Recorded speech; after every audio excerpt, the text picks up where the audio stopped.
فرش التراب يضمني. وَإِذْ قَالَ لُقْمَانُ لِابْنِهِ وَهُوَ يَعِظُهُ يَا بُنَيَّ لَا تُشْرِكْ بِاللَّهِ.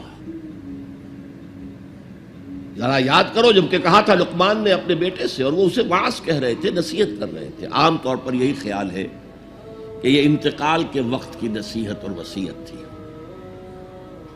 اب ظاہر بات ہے کہ انسان اپنے انتقال کے وقت اپنے بیٹے کو وہی باتیں بتائے گا جو اہم ترین ہے اس کے نزدیک، اس کی زندگی کا حاصل ہے. دولت مند شخص اپنے دولت کا حساب بتائے گا، کہاں کہاں کس کس شکل میں ہے. حکیم انسان کے لیے اس کی حکمت ہی اس کا اصل خزانہ ہے، دولت ہے. تو اس حکمت کا خلاصہ اور لب لباب ہے جو حضرت لقمان منتقل کر رہے ہیں اپنے بیٹے کو. اسی کو اقبال نے کہا تھا کہ یہی ہے متاع فقیر، میرے قافلے میں لٹا دے اسے، لٹا دے ٹھکانے لگا دے اسے. میرے پاس جو حکمت ہے، جو بھی میں نے قرآن سے اخذ کی ہے حکمت، یہی کچھ ہے. ساقی متاع فقیر، اس اے ساقی متاع فقیر یہی کچھ ہے. میرے قافلے میں لٹا دے اسے، لٹا دے ٹھکانے لگا دے اسے. اب حضرت لقمان کیا کہہ رہے ہیں؟ پہلی وصیت، پہلی نصیحت، اللہ کے ساتھ شرک نہ کرنا. یہ بھی عقل کا تقاضا ہے. یہ پورا نظام کائنات کا اتنا مرکزیت لیے ہوئے ہے، اس کے اجزاء آپس میں اس طرح مربوط ہیں کہ یہاں کنٹرول کسی ایک ہی ہستی کا چل سکتا ہے، دو کا نہیں. دو کا ہوگا لفسدتا، اللہ کے سوا بھی کوئی الہ ہوتا تو کائنات میں فساد ہو جاتا. ایک کی مرضی یہ ہے، دوسرے کی یہ ہے. قرآن میں یہ بھی آیا ہے کہ پھر ہر جو الہ، ہر خالق اپنی شے لے کے علیحدہ ہو جائے گا. ایک ہستی ہے جو اس کائنات کو کنٹرول کر رہی ہے، ایک ذہن ہے جو اس کائنات میں کار فرما ہے، ایک حکمت ہے جو اس پوری کریشن کی پشت پر ہے. ایک قل هو اللہ احد. اب اس کے بعد پھر حضرت لقمان کی نصیحت. یا بنی انہا ان تک مثقال حبۃ من خردل. اے میرے بچے، انہا اس میں عمل کا معاملہ ہے. عمل سیئہ ہو یا حسنہ ہو، ہا کی ضمیر مؤنث آئی ہے. انہا نیکی ہو یا بدی ہو. انہا ان تکو مثقال حبۃ من خردل، اگر وہ رائی کے دانے کے ہم وزن بھی ہو، پھر وہ نیکی یا بدی. فتکن فی صخرۃ، کسی چٹان کے پیٹ میں گھس کر کیا گیا ہو. او فی السماوات، یا فضاؤں میں کیا گیا ہو، خلاؤں میں کیا گیا ہو. او فی الارض، یا زمین کے پیٹ میں کیا گیا ہو. یات بہ اللہ، اللہ اسے لے آئے گا. کائے کے لیے لے آئے گا؟ جزا و سزا کے لیے لے آئے گا. انسانی اعمال میرے بیٹے یہ جان لو ضائع ہونے والی چیزیں نہیں ہیں. ان کے بدلے نکلیں گے، ان کے نتائج نکلیں گے، ان کے بدلے مل کر رہیں گے. چھوٹی سی چھوٹی چیز بھی، رائی کے دانے کے ہم وزن بھی ہو. مثقال ثقل سے بنا ہے، ثقل کہتے ہیں بوجھ کو. تو اگر وہ رائی کے دانے کے ہم وزن بھی ہوگا تو کہیں نہیں چھپے گا. اسی لیے آیا تھا فَمَنْ يَعْمَلْ مِثْقَالَ ذَرَّةٍ خَيْرًا يَرَهُ وَمَنْ يَعْمَلْ مِثْقَالَ ذَرَّةٍ شَرًّا يَرَهُ. کسی نے اگر ذرے کے ہم وزن نیکی کی ہوگی وہ بھی اپنے سامنے پائے گا، اور ذرے کے ہم وزن کوئی بدی کی ہوگی وہ بھی سامنے پائے گا. ان اللہ لطیف خبیر، یقیناً اللہ تعالی لطیف ہے، باریک بین ہے، اور خبیر ہے، باخبر ہے، ہر شے سے باخبر ہے. لا یخفی علیہ شیء فی الارض ولا فی السماء، کوئی شے اس پر مخفی نہیں ہے، نہ زمین کی نہ آسمانوں کی. تیسری نصیحت، یا بنی اقم الصلاۃ وامر بالمعروف وانہی عن المنکر واصبر علی ما اصابک. اے میرے بچے، نماز قائم رکھ، اب نماز سے مراد کون سی نماز ہے؟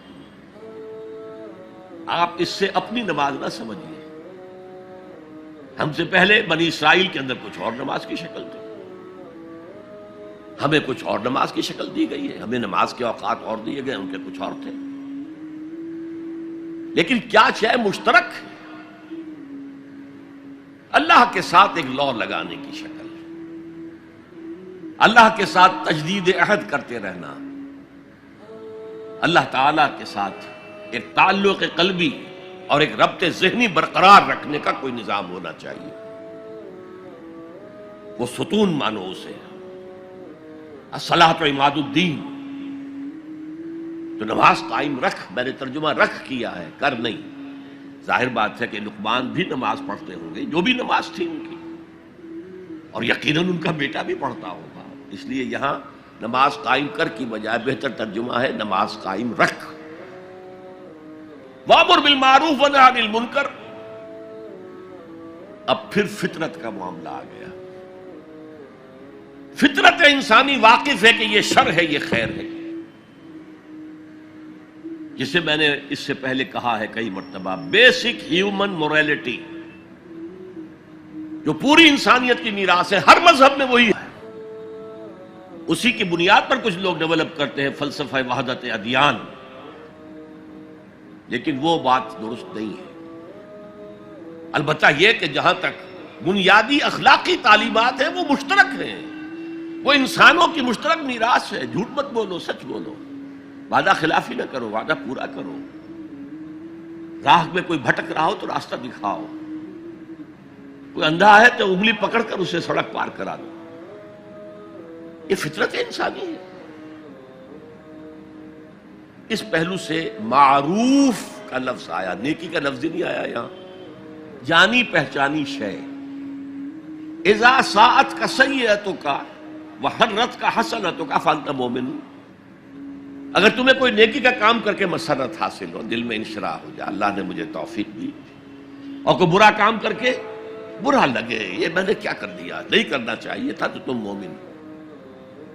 تو معروف شے ہے، جانی پہچانی چیز ہے نیکی، اور منکر ہے، فطرت انسانی ابا کرتی ہے برائی سے. یہ علیحدہ بات ہے کہ انسان جو ہے اپنی فطرت کے خلاف چلتا ہے، اپنے مفادات کو دیکھتا ہے، دنیا پرستی میں غرق ہو گیا ہے کہ اندر سے اس کا ضمیر کانشنس اسے ملامت کرتا ہے، تم غلط کام کرتے. پھر آیا بر میں ہم دیکھ سکے وہ اپنے آپ کو سیٹسفائی کرنے کے لیے کہتا ہے میں فلاں فلاں نیکی کا کام بھی تو کر رہا ہوں، تو اتنا مضطرب کیوں ہے؟ تو یہ سارا معاملہ معروف منکر. یا بنی اقم الصلاۃ وامر بالمعروف وانہی عن المنکر. اے میرے بچے نماز قائم رکھیو. انتقال کے وقت کی یہ وصیت ہے، اور نیکی کا حکم دیتا رہیے، معروف شے کا پرچار کریو. یہ وہی مضمون آ گیا سورۃ العصر کا، والعصر ان الانسان لفی خسر الا الذین آمنوا وعملوا الصالحات وتواصوا بالحق وتواصوا بالصبر. یا بنی اقم الصلاۃ، یہ عمل صالح.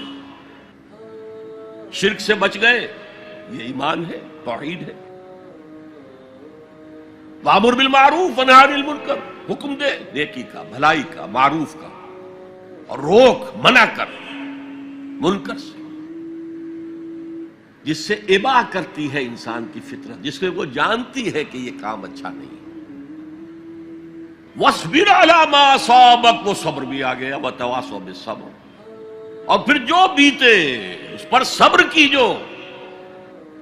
اس لیے کہ امر بالمعروف اور نہی عن المنکر بڑا کڑوا فعل ہے. یہ خاص طور پر نہی عن المنکر کسی کو اچھا نہیں لگتا، ریزنٹمنٹ ہوتی ہے. بچے بھی جیسا کہ میں عرض کر چکا ہوں، اگر آپ کہہ دیں بھئی یہاں مت کھیلو، یہ کھیلنے کی جگہ نہیں ہے، تو پھر اکثر و بیشتر اپنی عزت سلامت لے کر گھر جانا ممکن نہیں ہوگا. اور جو سب سے بڑا حق ہے، یہ زمین، یہ کائنات اللہ کی ہے، وہ اس کا حاکم ہے، اس کی حاکمیت قائم کرو. تو جو خدا بنے بیٹھے ہوں اپنی حاکمیت کا سکہ چلا رہے ہیں وہ برداشت کریں گے؟